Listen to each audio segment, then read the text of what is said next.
Me llamo Sofía Herrera Vargas. O, para ser más precisa, ese era el nombre que figuraba en mi pasaporte, en mi acta de nacimiento, en la vida que me fue robada, la misma vida que con mis propias manos ayudé a demoler hasta los cimientos. Tengo 38 años, aunque si contaran las arrugas de mi alma, fácilmente podría pasar por una anciana centenaria.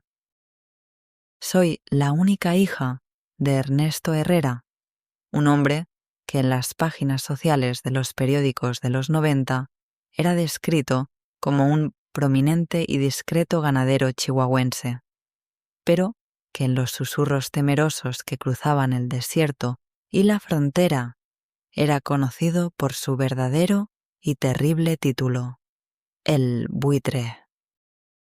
Uno de los patriarcas fundadores, una eminencia gris del cártel de Juárez, una sombra que movía los hilos del poder y la muerte mucho antes de que los nombres de Amado Carrillo, el Señor de los Cielos o Joaquín el Chapo Guzmán se convirtieran en material para leyendas de corrido y series de televisión. Hoy mi voz es un espectro que les llega desde la nada. Les hablo desde una casa anónima, un refugio de seguridad del gobierno estadounidense, una caja de concreto y tabla roca plantada en medio de un desierto que quema igual que el de mi tierra, pero cuyo aire no huele a gobernadora y a tierra mojada, sino a desinfectante, a plástico, a una mentira estéril y perpetua. No soy una prisionera con un uniforme naranja y un número de identificación. Soy algo mucho más ambiguo y desolador, una testigo protegida. Un fantasma con un nombre falso que debo practicar cada mañana frente al espejo para no olvidar quién se supone que soy hoy. He canjeado mi identidad completa por una sola cosa, la verdad. Y la verdad, la cruda y sucia verdad, es que todo ese complejo andamiaje de poder que ustedes creen entender sobre el narcotráfico, todas esas historias épicas sobre guerras por el control de las plazas, sobre el trasiego de toneladas de droga, son una cortina de humo, una simplificación grotesca, un espectáculo de circo sangriento diseñado para mantenerlos horrorizados y distraídos. La verdadera maquinaria del mal se lubrica con impulsos mucho más primitivos, más humanos y, por lo tanto, infinitamente más podridos, el ego frágil de un hombre, su vanidad herida, el rencor inextinguible de un macho poderoso. La versión oficial, la que se imprimió en papel periódico y se repitió hasta el vómito en los noticieros, fue que la actriz Mariela Solís, el rostro más luminoso y querido de México en esa época, murió trágicamente durante un intento de secuestro que salió espantosamente mal. Un acto atroz, sí, pero aleatorio. Una víctima más de la espiral de violencia que consumía al país. Pura y absoluta basura. La muerte de Mariela no fue un accidente. No fue el resultado de la mala suerte. No fue un daño colateral. Fue una orden directa, fría e irrevocable. Fue una ejecución planificada con la precisión de un neurocirujano y la frialdad de un invierno en el Ártico. Y yo conozco cada detalle nauseabundo de esa operación. Sé quién apretó el gatillo, pero más importante, sé quién susurró la orden, por qué la susurró y cómo cada pieza de ese macabro rompecabezas de muerte encajó en su lugar. Lo sé porque yo fui la arquitecta de ese rompecabezas. Lo sé porque la mano que firmó esa sentencia de muerte, no con tinta, sino con el veneno de un orgullo herido, fue la de mi propio padre.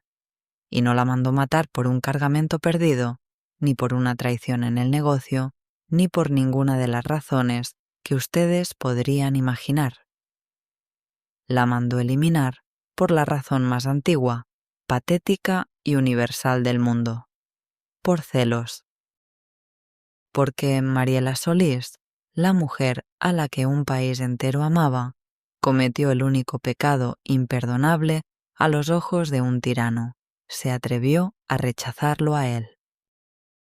Se estarán preguntando, y es una pregunta legítima, cómo una joven de la élite de Chihuahua, educada en los internados más caros de Suiza, con un futuro prometedor en el mundo de las finanzas internacionales, acabó aquí, convertida en una reliquia viviente de un imperio criminal, susurrando sus secretos más oscuros a un micrófono en una habitación anónima. La respuesta no se encuentra en la codicia, ni en la búsqueda de adrenalina, ni en ninguna de esas fantasías de poder que pueblan las narcoseries. Mi descenso a los infiernos no fue una elección impulsada por la ambición.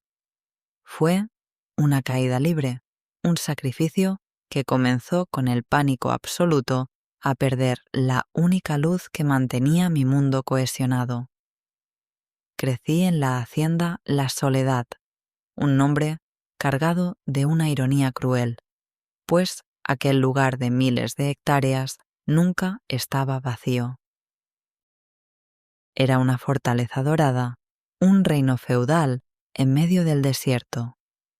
Teníamos caballerizas con caballos de pura sangre que costaban más que las casas de la gente del pueblo, albercas que parecían pequeños lagos de agua turquesa, y una colección de autos exóticos bajo una lona, acumulando polvo, que mi padre nunca manejaba, pero que le servían como recordatorio tangible de su poder.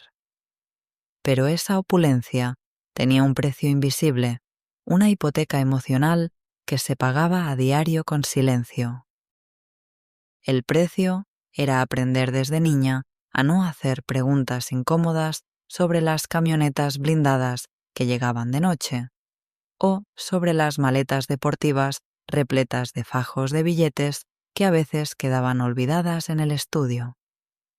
El precio era normalizar la presencia de hombres armados con rifles de asalto, apostados en el pasillo que conducía a tu habitación, como si tus sueños de adolescente fueran un asunto de seguridad nacional.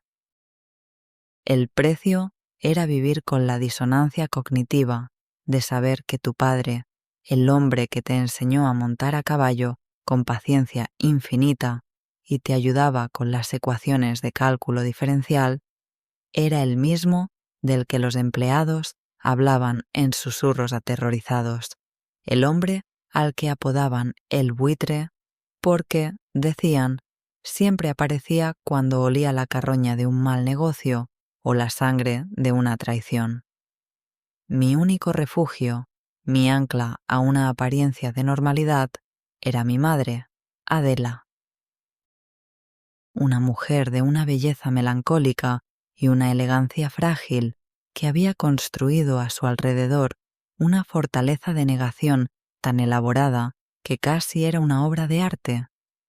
Se aferraba con todas sus fuerzas a la ficción de que nuestra inmensa fortuna provenía de la exportación de aguacates y la cría de ganado Brangus. Organizaba tés de caridad con las esposas de los políticos y se persignaba con devoción cada vez que nuestro chofer pasaba frente a una iglesia. Pero cuando el cáncer de páncreas, un depredador silencioso y letal, comenzó a devorarla por dentro, su delicado mundo de cristal se hizo añicos. Los mejores oncólogos de la Ciudad de México nos dieron el diagnóstico como una sentencia inapelable: 6 meses, con suerte 8. La única, remotísima esperanza era un tratamiento experimental, casi un milagro de la ciencia, que se ofrecía en una clínica privada en Houston. El costo era obsceno, una cifra con tantos ceros que parecía irreal. Una tarde, mi padre me convocó a su despacho. El aire como siempre, estaba impregnado de una mezcla de cuero viejo, tabaco cubano y una autoridad casi palpable. No me miró como un padre devastado mira a su hija aterrada. Me observó con los ojos fríos y calculadores de un jefe evaluando un activo. «Tu madre va a vivir, Sofía», sentenció, con esa voz rasposa que parecía arrastrar la arena del desierto. «Irá a Houston. Tendrá a los mejores doctores del puto mundo. Pero en esta casa nada es gratis, ya lo sabes. A partir de mañana te olvidas de tus pendejadas de la universidad y de tu maestría en economía. Te vienes a trabajar conmigo, vas a ser mis ojos, mis oídos y, con el tiempo, el cerebro que a mí me falta para las cosas finas. Considera que el tratamiento de tu madre es tu primer sueldo». No fue una propuesta, no fue una petición. Fue un contrato de sangre, firmado con la vida de mi madre como cláusula principal e innegociable. Asentí en silencio, incapaz de articular palabra, sintiendo como un hielo se extendía por mis venas. ¿Qué otra opción tenía? En ese despacho, con el sol de Chihuahua entrando por la ventana, a los 23 años, no vendí mi alma por poder, ni por dinero, ni por lujo. La vendí por tiempo, por la esperanza de robarle a la muerte unos meses más de la sonrisa de mi madre. Ese fue mi verdadero bautizo de fuego, no con el estruendo del plomo, sino con el silencio aplastante de la desesperación. Mi primera prueba, mi primer jale, como decían ellos, no fue un acto de violencia explícita. Mi padre era un estratega, un maestro del ajedrez que despreciaba la brutalidad innecesaria, considerándola un recurso de mentes inferiores. Sabía perfectamente que mi mayor valor no residía en mi capacidad para empuñar un arma, sino en mi cerebro, en mi educación bilingüe, en mi apariencia de niña bien, que podía abrir puertas que un batallón de sicarios solo podía derribar.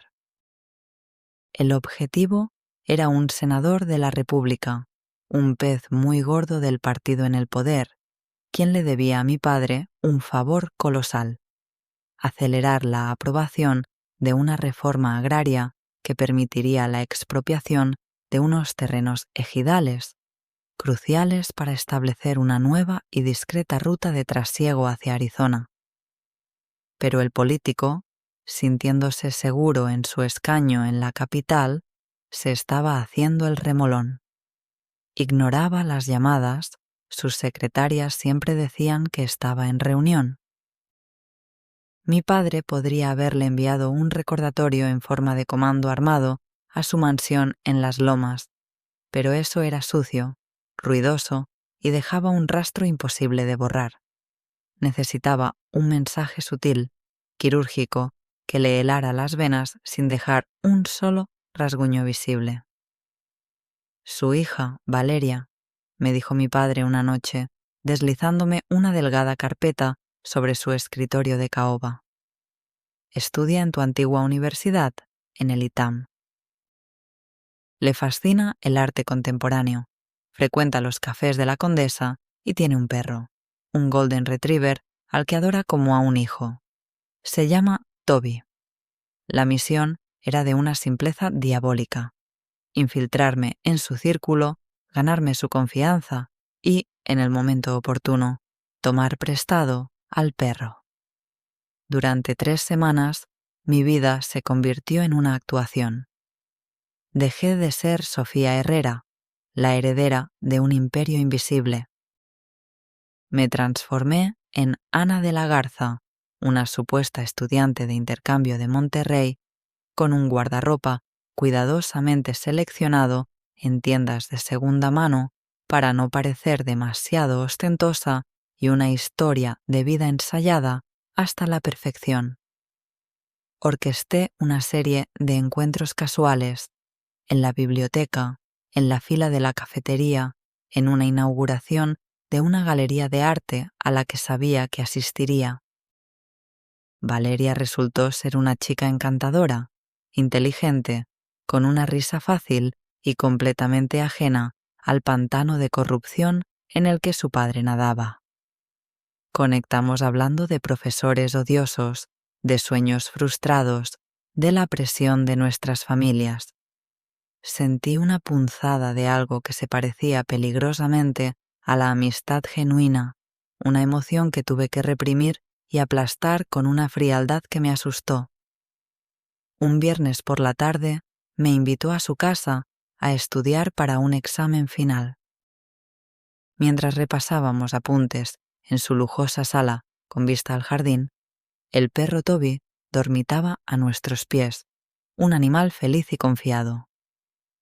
El plan se activó en el instante en que Valeria fue a la cocina a prepararnos un té helado. Mi corazón empezó a martillar contra mis costillas, un tambor enloquecido. Con manos que me temblaban ligeramente, saqué una correa delgada de mi bolso, se la enganché con suavidad al collar de Toby y lo guié en silencio hacia la puerta de servicio que daba a un callejón. Caminé con una calma fingida por la calle arbolada, sintiendo los ojos de los guardias de seguridad de las otras casas sobre mí. En la esquina, una Suburban negra sin placas me esperaba con el motor en marcha. Un hombre sin rostro me abrió la puerta trasera. Le entregué la correa sin cruzar una sola palabra. El perro gimió, confundido, buscándome con la mirada. La camioneta arrancó con un chirrido de llantas y desapareció.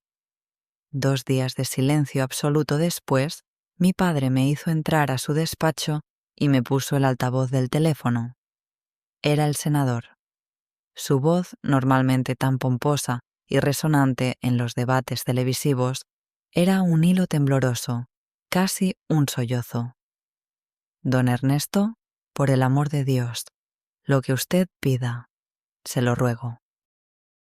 La ley se aprueba esta misma semana, se lo juro por la vida de mi hija, pero devuélvame al perro. Mi niña no ha parado de llorar, está destrozada.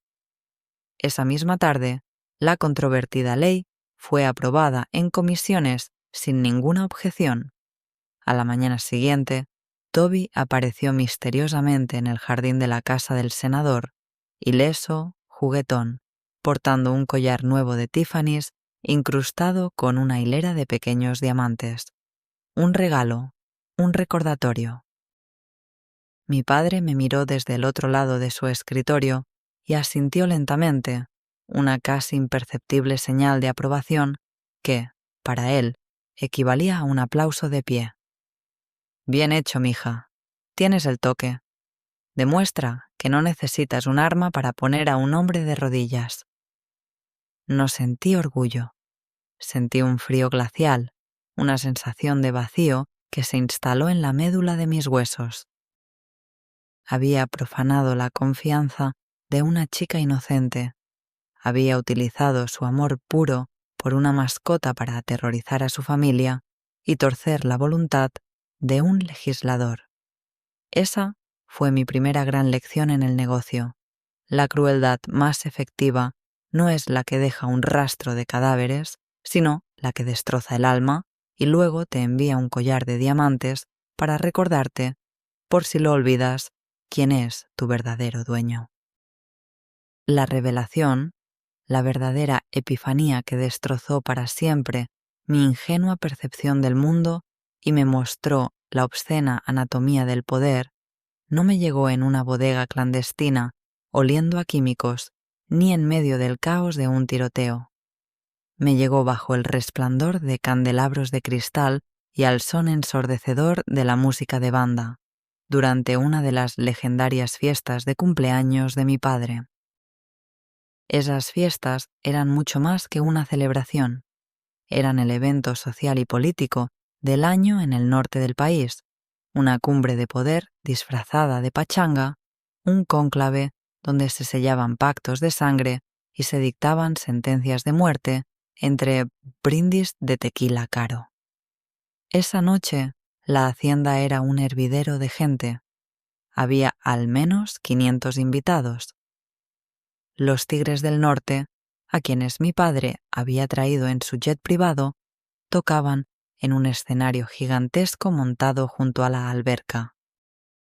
Las mesas de buffet se extendían como ríos de abundancia, con lechones enteros con la piel crujiente, cabritos al pastor y montañas de mariscos traídos en avión desde la costa de Sinaloa.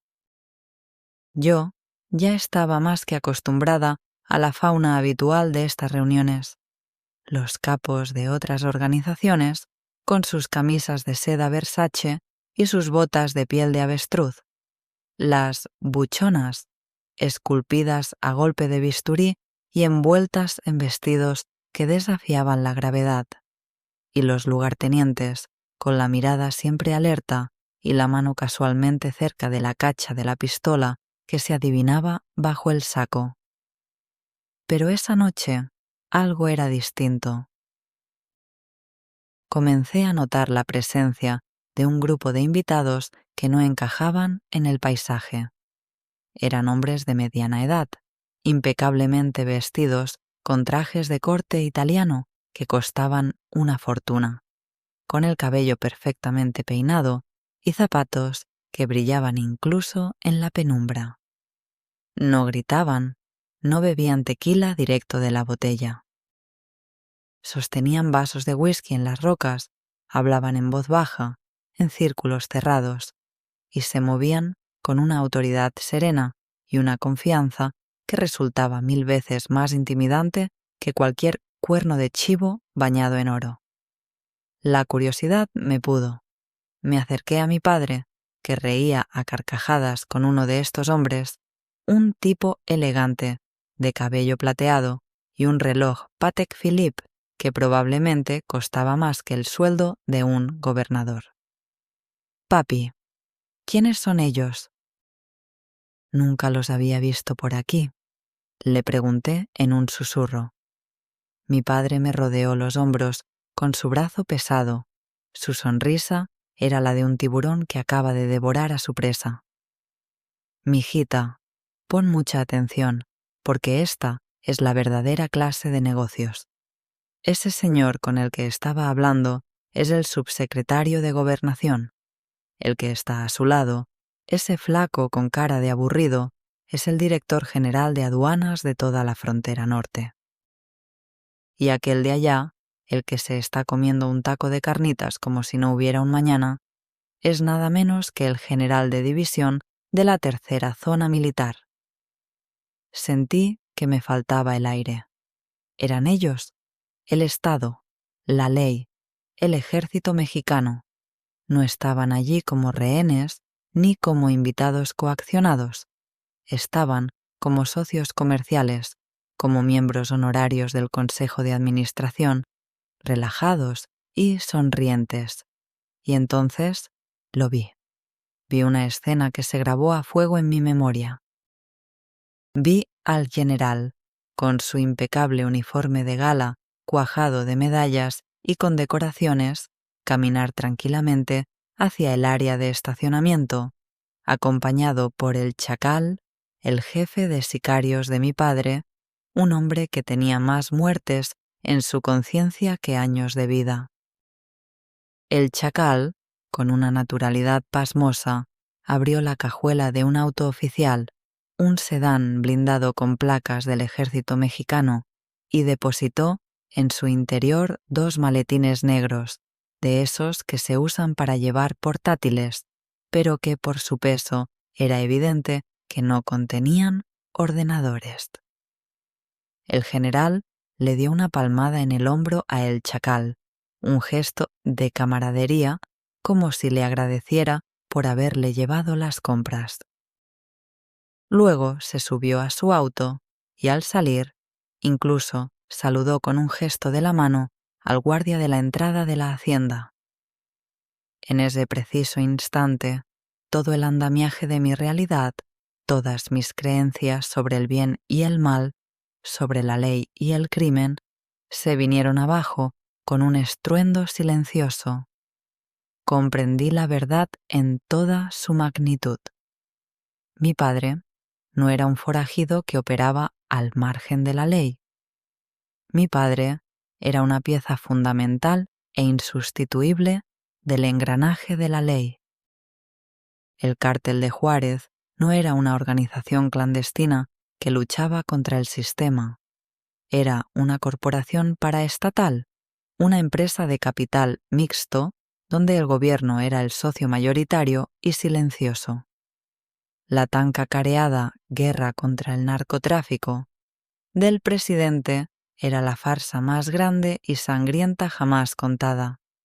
Una obra de teatro grotesca para entretener a las masas, justificar presupuestos militares multimillonarios y, de paso, eliminar a la competencia. Eran ellos, los políticos de traje y los generales de uniforme, los que realmente movían las fichas en el tablero. Ellos decidían qué cárteles podían crecer y cuáles debían ser exterminados para mantener el equilibrio del ecosistema criminal. Ellos limpiaban las plazas de competidores molestos usando al ejército, filtraban información de inteligencia sobre operativos y garantizaban que los cargamentos de varias toneladas cruzaran la frontera sin el menor contratiempo. Nosotros, los narcos, poníamos la logística, la violencia, las balas y, sobre todo, los muertos. Ellos ponían los sellos oficiales, las firmas en los permisos y se embolsaban una tajada limpia, silenciosa y libre de impuestos. Esa noche, mi inocencia no murió. Fue asesinada y enterrada en una fosa clandestina. Comprendí que los monstruos que la gente veía en las noticias, los sicarios encapuchados, los cuerpos colgados de los puentes, eran solo los empleados de la fábrica, los obreros de la línea de ensamblaje de la muerte. Los verdaderos dueños del circo, los auténticos monstruos, vestían de Armani, daban discursos sobre la importancia del Estado de Derecho y dormían plácidamente en sus mansiones, protegidos por el mismo Estado al que decían servir y al que, en realidad, ordeñaban y desangraban. Tras la enfermedad de mi madre y mi forzosa iniciación en las artes oscuras del negocio, mi rol dentro de la organización se consolidó y se volvió indispensable. Mi padre, a pesar de su brutalidad primitiva, era un hombre con una astucia animal. Comprendió rápidamente que yo era un arma que ninguno de sus pistoleros, muchos de ellos analfabetas funcionales, podría llegar a ser. Yo era bilingüe, casi trilingüe, tenía una maestría en finanzas, entendía los mercados internacionales y me movía con la naturalidad de un pez en el agua en los círculos de poder y dinero donde una pistola en el cinturón es un estorbo y un signo de debilidad. Me convertí en la práctica en su ministra de Finanzas, en la jefa de su sofisticado departamento de lavado de dinero, en su embajadora plenipotenciaria ante el corrupto mundo legal. Mi trabajo consistía en tomar montañas de efectivo sucio, dinero que apestaba a muerte, a traición y a miseria humana, y transformarlo en activos limpios, legítimos e intocables. Era una alquimista moderna, convirtiendo el plomo de las balas en el oro de las inversiones.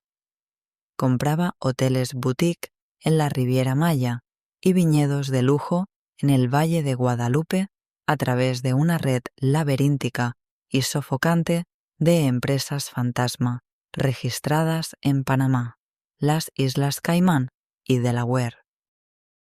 Invertía en compañías constructoras que, por una asombrosa coincidencia, siempre ganaban las licitaciones para las obras públicas más importantes del Estado, gracias a las amables sugerencias de nuestros socios en el Palacio de Gobierno.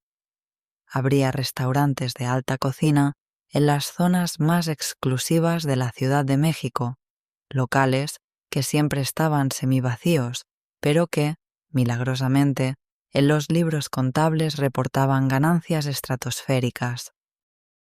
Me volví una experta consumada en el opaco lenguaje de los paraísos fiscales, de las transferencias SWIFT, de los contratos de fideicomiso y de las fundaciones de caridad que servían como aspiradoras de dinero sucio.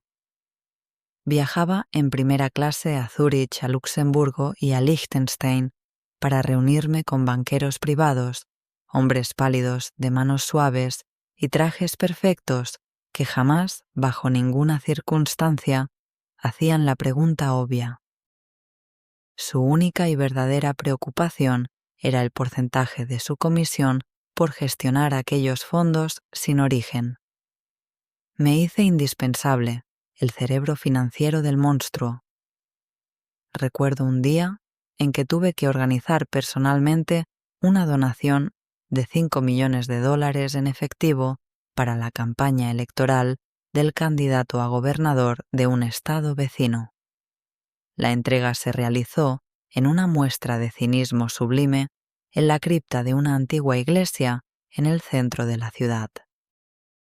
Mientras mis hombres, vestidos con trajes discretos, bajaban las maletas deportivas repletas de fajos de billetes de $100, el candidato, un hombre que en sus anuncios de televisión se presentaba como un devoto católico y un ferviente defensor de los valores familiares, me tomó de las manos, me miró a los ojos con una sinceridad perfectamente fingida y me dijo: «Dígale a su señor padre que Dios bendice a las almas caritativas como la suya.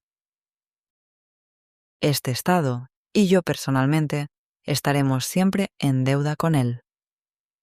En otra ocasión, mi padre se encaprichó con un enorme rancho en Sonora, estratégicamente ubicado junto a la línea fronteriza, un lugar ideal para construir una pista de aterrizaje clandestina de más de 1 kilómetro. El dueño, un viejo ganadero testarudo de tercera generación, se negaba en redondo a vender. «No es por el dinero, señorita. Esta es la tierra de mis padres y de mis abuelos», repetía una y otra vez. Mi padre me dio una orden simple y directa: «Convéncelo». En lugar de enviar a El Chacal para que lo convenciera, envié a un discreto investigador privado. A la semana tenía su expediente completo. Descubrí que el nieto menor del viejo, un niño de apenas 7 años, padecía una rara y agresiva forma de leucemia y necesitaba un trasplante de médula ósea que solo se realizaba en un hospital especializado de Minnesota, con un costo prohibitivo. Fui a ver al viejo a su rancho. No lo amenacé. Le ofrecí 10 veces el valor comercial de su propiedad y, además, puse sobre la mesa de su humilde cocina un paquete completo, el costo total del tratamiento del niño por avanzado, una casa amueblada cerca del hospital en Minnesota para que toda la familia pudiera acompañarlo durante 1 año y visas humanitarias para todos, gestionadas de urgencia a través de nuestros contactos en el consulado estadounidense. El viejo me miró con los ojos inundados en lágrimas, tomó el bolígrafo con una mano temblorosa que apenas podía sostenerlo y firmó los papeles de cesión de la propiedad. «Usted es un ángel enviado del cielo, señorita», me dijo, mientras me besaba la mano. Y yo le sonreí, sintiendo como el hielo se solidificaba en mis venas. Era el rostro amable del monstruo, el guante de terciopelo que ocultaba una garra de acero. Y era jodidamente buena en mi trabajo, demasiado buena. El dinero fluía a raudales, el imperio crecía, se expandía, y yo me hundía cada vez más en la ciénaga, convenciéndome a mí misma con la mentira piadosa de que cada contrato sucio que firmaba, cada soborno que entregaba, era una dosis más de quimioterapia para mi madre, una noche más de vida que le compraba a la mujer que me trajo al mundo. Y entonces, justo en el cenit de nuestro poder, cuando parecíamos intocables, apareció Mariela Solís en el radar de mi padre. No era simplemente una actriz. Era un icono nacional, un fenómeno cultural en toda regla. Protagonizaba la telenovela de las 9 de la noche, ese drama lacrimógeno que paralizaba al país entero, que vaciaba las calles y unía en un mismo rito a la empleada doméstica y a la esposa del millonario. Su belleza era de una serenidad clásica y poseía un carisma tan genuino que lograba traspasar la pantalla y conectar con millones. El país la adoraba, y mi padre, un hombre que lo tenía todo, se obsesionó con ella. Se convirtió en su trofeo definitivo, la única joya que su inmensa fortuna no podía adquirir de manera directa. Veía sus escenas en la televisión de pantalla gigante de su despacho y su rostro, normalmente una máscara de granito impasible, se transfiguraba. No era la mirada de un admirador, era la mirada depredadora de un coleccionista que localiza una pieza única y magnífica que debe poseer a cualquier costo. La quería para él, como una pieza más de su colección de caballos, autos y voluntades humanas. La campaña de acoso y cortejo fue grotesca en su opulencia. Primero le envió un caballo andaluz de pura sangre, un ejemplar magnífico de cría española, directamente a los estudios de Televisa. El animal llegó con un moño de seda gigante y una tarjeta sin firmar. A la semana siguiente, un collar de esmeraldas y diamantes que, según el joyero, había pertenecido a la mismísima emperatriz Carlota. Después, un Ferrari rojo, de edición limitada, que apareció con un lazo en la puerta de su casa. Mariela, con una elegancia, una dignidad y una firmeza que yo no pude menos que admirar en secreto, devolvió cada uno de los regalos.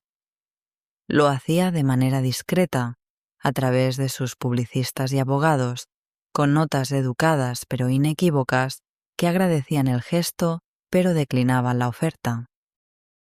Para un hombre como mi padre, un emperador feudal acostumbrado a que el mundo se arrodillara a su paso, cada paquete devuelto era una bofetada en público, una humillación insoportable que resonaba en su círculo más íntimo.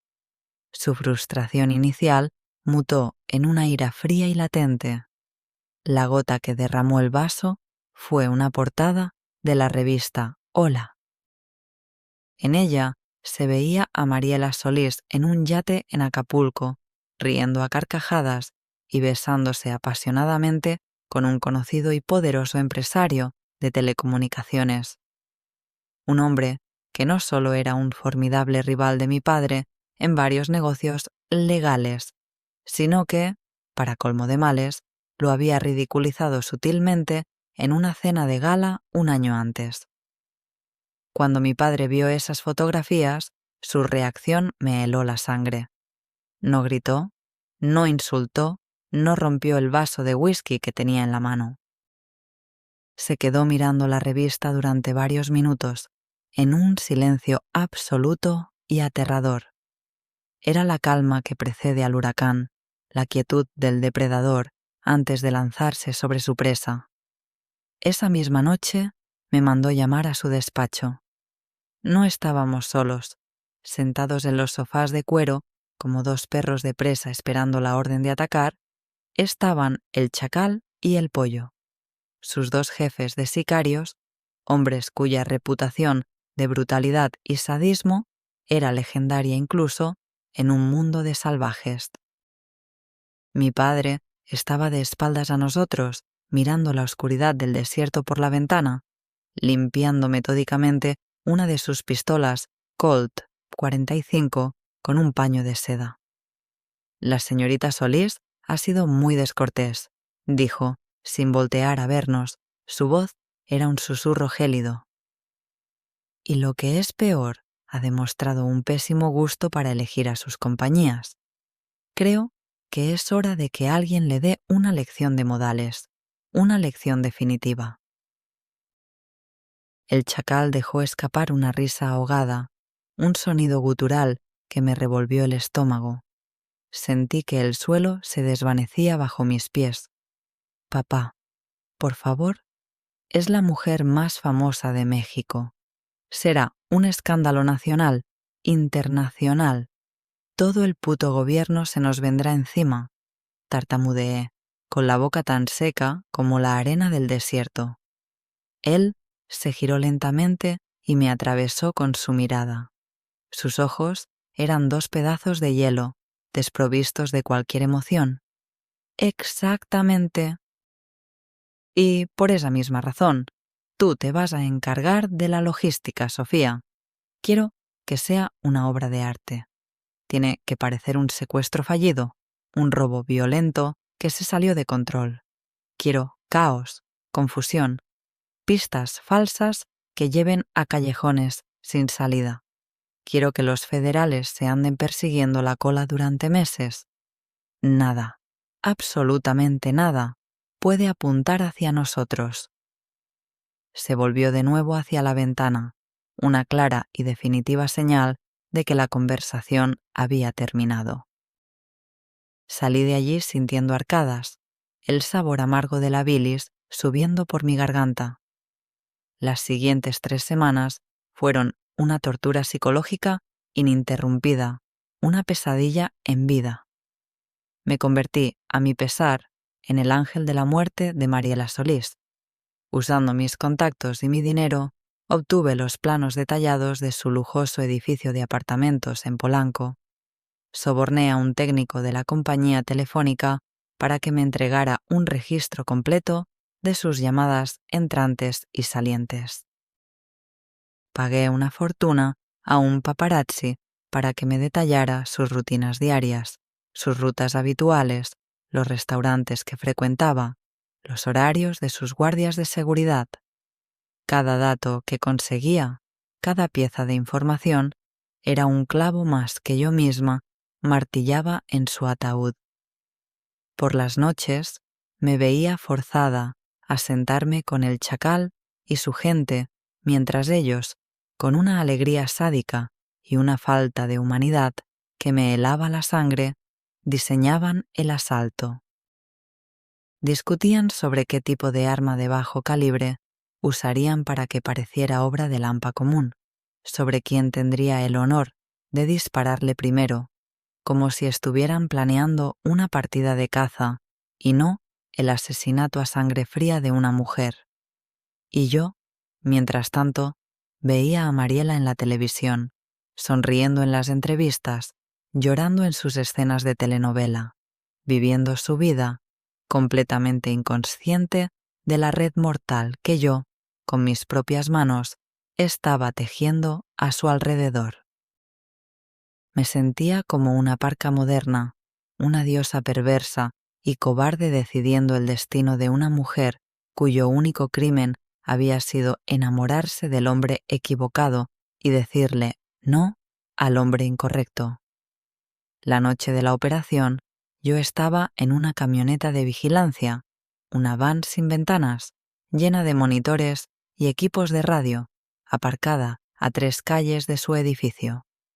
Yo era el cerebro, el ojo en el cielo. Mi trabajo era coordinar la entrada y la salida y monitorear las frecuencias de la policía para dar la alarma si algo salía mal. Escuché la voz metálica del chacal en mi auricular. Base, estamos dentro del edificio, sin novedad. Y luego, un silencio que se estiró durante una eternidad.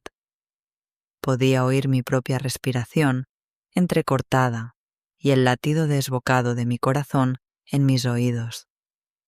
Y entonces el infierno se desató. Un grito ahogado, el sonido inconfundible y violento de una puerta siendo derribada, más gritos, el estruendo de cristales rotos, y finalmente 3 disparos secos, amortiguados por la distancia, que sonaron como el fin del mundo. Silencio de nuevo, un silencio de tumba. Pasaron 10, 20, 30 segundos que se sintieron como horas. Y luego, la voz de El Chacal, fría, profesional, sin el menor rastro de emoción. Paquete asegurado. Repito, paquete asegurado. Estamos saliendo. Limpio. Paquete asegurado era el código que habíamos establecido para confirmar la muerte del objetivo. Mientras su camioneta huía a toda velocidad por las calles de la ciudad, yo me quedé petrificada, escuchando el aullido creciente de las sirenas que se acercaban al lugar del crimen. En ese momento crucé una línea invisible de la que ya no había retorno. Ya no era solo la hija del capo, la brillante operadora financiera. Era una asesina. La arquitecta intelectual de la muerte de una mujer inocente. Al día siguiente, el rostro sonriente de Mariela Solís estaba en cada portada de periódico, en cada canal de noticias. El país entero estaba de luto, conmocionado. Y yo, sentada a la mesa del desayuno, junto a mi padre, tuve que poner cara de horror y sorpresa mientras él leía la noticia. Negaba con la cabeza y decía con un cinismo perfecto: ¡qué barbaridad! ¿A dónde hemos llegado en este país? Ya nadie está seguro. Por dentro, yo ya no sentía nada. Estaba hueca, estaba muerta, igual que ella. La muerte de Mariela fue la fractura, la grieta que partió mi alma en dos de forma irreparable. Pero el evento que me empujó definitivamente al abismo, el que me hizo comprender sin sombra de duda que estaba sirviendo a un monstruo sin redención, fue algo mucho más íntimo, personal y retorcido. Después del asesinato, mi padre cambió. Se volvió más sombrío, más desconfiado, como si el acto de matar por placer le hubiera abierto una puerta a una oscuridad aún más profunda. La paranoia, que siempre había sido su fiel compañera, se convirtió en su única consejera. Veía traidores en cada esquina, escuchaba conspiraciones en cada silencio. Uno de sus hombres más leales, un tipo llamado Ramiro, a quien todos conocían como Comandante Ramiro, que había crecido con mi padre en el mismo barrio y era casi como un hermano para él, fue acusado de pasar información a un cártel rival de Sinaloa. No hubo un juicio, ni siquiera una investigación formal. Solo un rumor, una sospecha plantada por un enemigo y regada por la mente cada vez más enferma y desconfiada de mi padre. Ramiro desapareció una tarde. Nadie volvió a verlo ni a preguntar por él, pero para mi padre, su muerte no era suficiente castigo. Quería enviar un mensaje tan brutal y definitivo que nadie más se atreviera a pensar en la traición. Quería erradicar no solo al hombre, sino su legado, su memoria, su sangre. Una tarde, me llamó a la hacienda. Lo encontré en la terraza, bebiendo tequila directamente de la botella, mirando el sol ponerse sobre el desierto con los ojos inyectados en sangre. La familia de Ramiro, dijo sin mirarme, con la voz pastosa por el alcohol y el odio. Su viuda y sus hijos siguen viviendo en la casa de la colonia San Felipe, un niño de 12 y una niña de 8. Un escalofrío de terror puro recorrió mi espalda. Sabía, con una certeza aterradora y absoluta, lo que iba a decir a continuación. «Es una mala hierba, Sofía», continuó, girando la botella en su mano. «Y la mala hierba hay que arrancarla de raíz para que no vuelva a crecer y a joder la cosecha. Llama al Chacal, diles que esta noche tienen trabajo, que limpien esa casa, que no dejen a nadie vivo, ni al perro». Lo miré, buscando en su rostro un atisbo de duda, de humanidad, de la persona que alguna vez fue mi padre. No había nada, solo un vacío helado.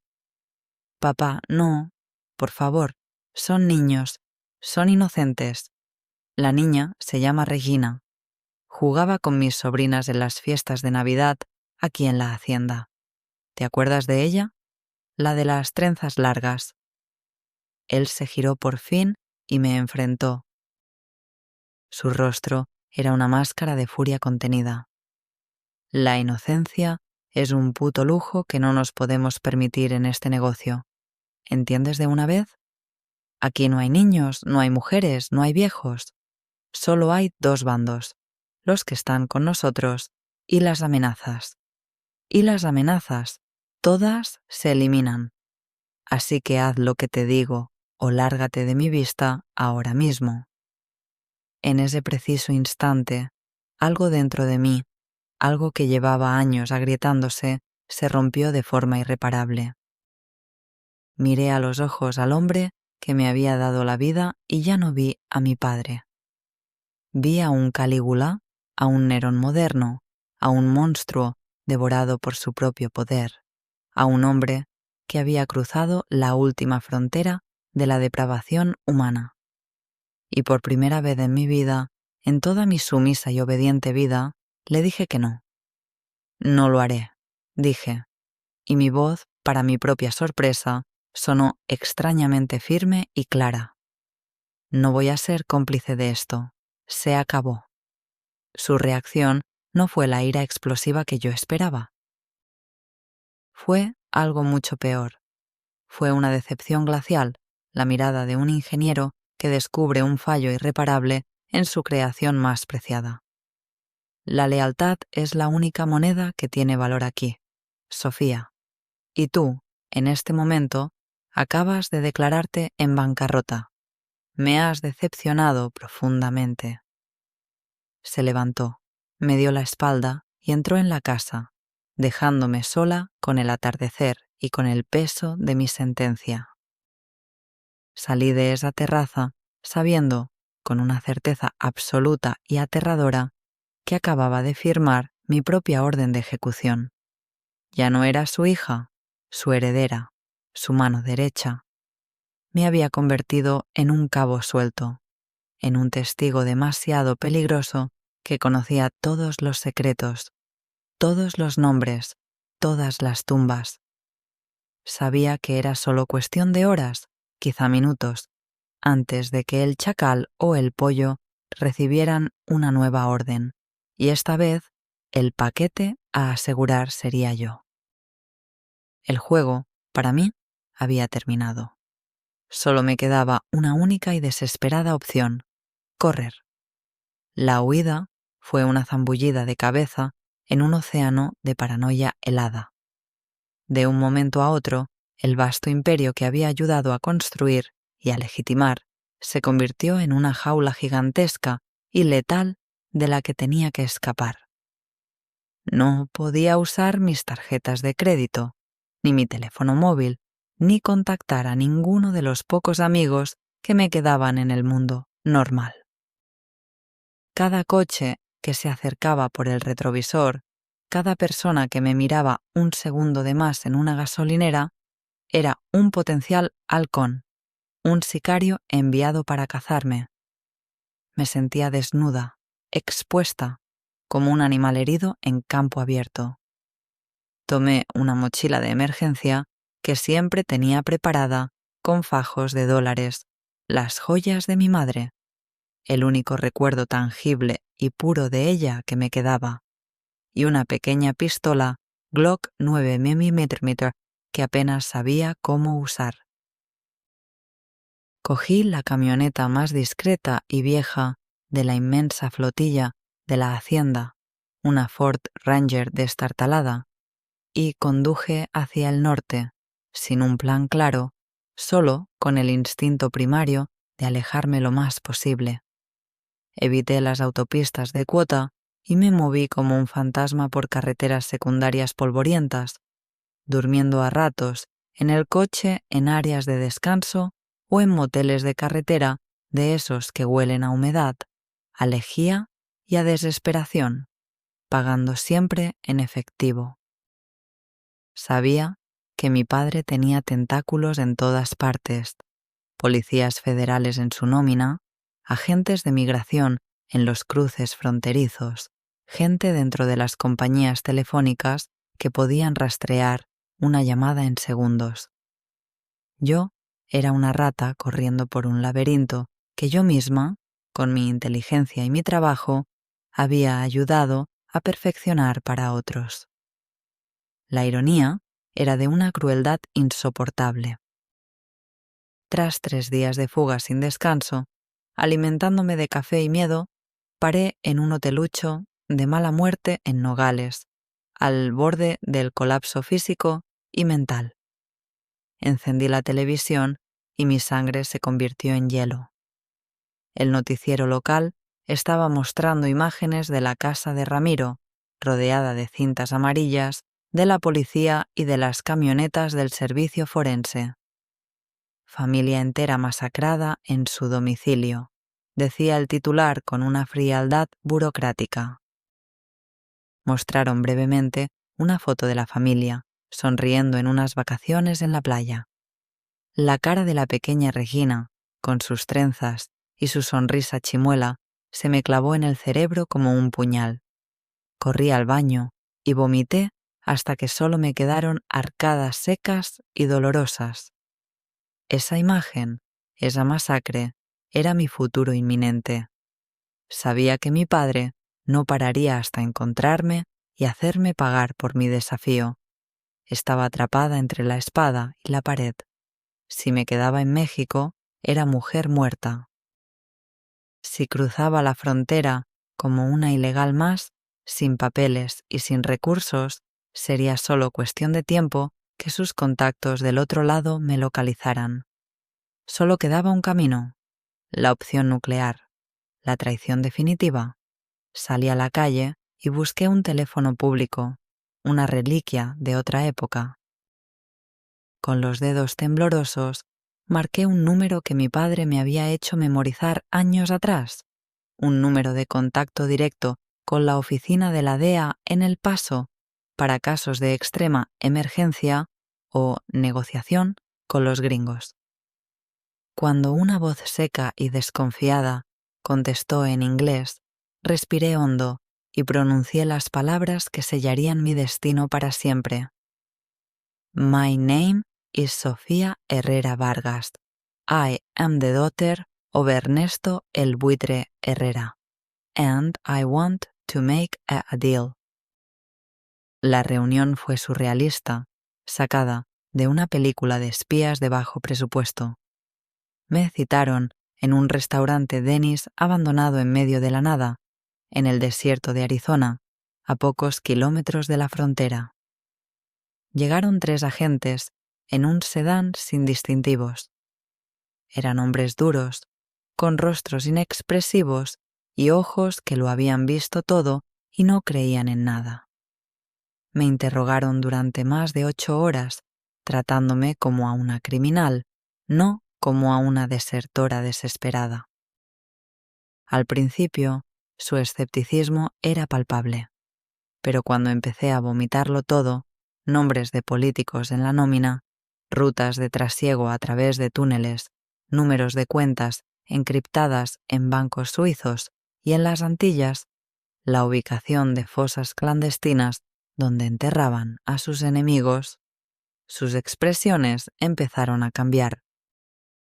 Y cuando les conté, con cada detalle escabroso y vergonzoso, la verdadera historia detrás de la muerte de Mariela Solís, vi por primera vez un destello de genuino interés en sus ojos de acero. La negociación fue fría y brutal. Lo querían todo.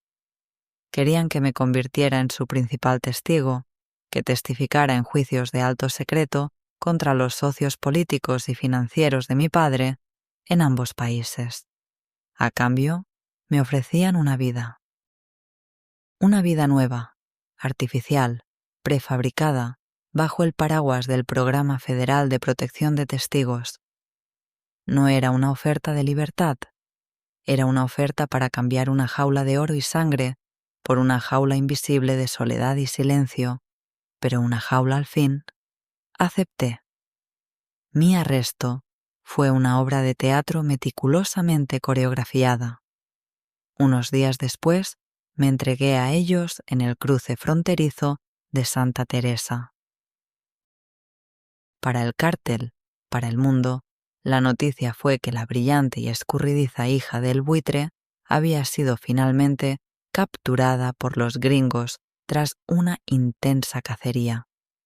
Era la única narrativa que me mantendría viva, la única que evitaría que mi padre sospechara que la traición venía de dentro. Mientras los agentes me ponían las esposas y me metían en un vehículo blindado, miré hacia atrás, hacia las colinas ocres de Chihuahua, por última vez. Fue la última vez que pisé mi país. La última vez que fui Sofía Herrera Vargas. Y así llego al presente, a esta casa insípida en un suburbio anónimo de Estados Unidos, donde los días son todos idénticos y el silencio es tan denso y pesado que a veces creo que puedo oírlo zumbar en mis oídos.